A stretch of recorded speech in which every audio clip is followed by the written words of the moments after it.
In this video, we are going to see how we can enter the vendor balances in QuickBooks if you are starting a new company or if you want to enter the vendor details in the existing company. So let's get started.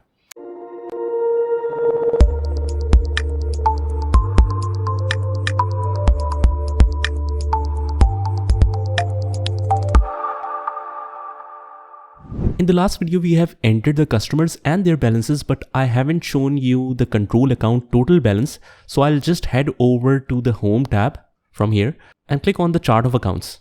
So click here. Now let's type A on the keyboard. You will directly go to this account receivable. And if you check the balance, it's 150,000.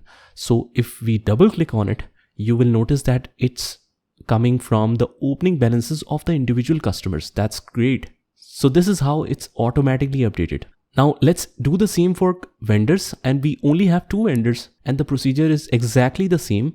I'll go to the vendors and let's quickly enter the vendors.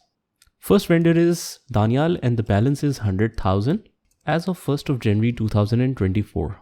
Let's click OK and we have Shahid here and the balance is 250,000 as of 1st of January 2024. Now don't worry about the payment details, tax settings and all. We will see it in the later parts in the frequently asked questions section where we will cover all the other scenarios of the QuickBooks. Right now we are just following our assignment. And also I just want to keep it super simple. So even the people who have no previous knowledge of QuickBooks can easily grasp this, right? We will see all the advanced features later. So let's click OK. And this is how you can enter the vendor balances.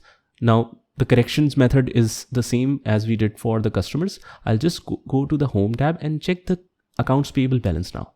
Let's write A here. Let's type A again and we should be able to locate accounts payable. This is it. 350,000 is the balance, which is the total of Daniel and Shahid individual balances.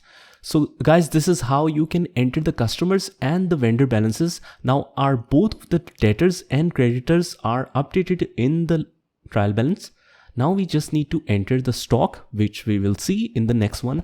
But for now, you need to complete all of this before we move forward, and I'll see you in the next one.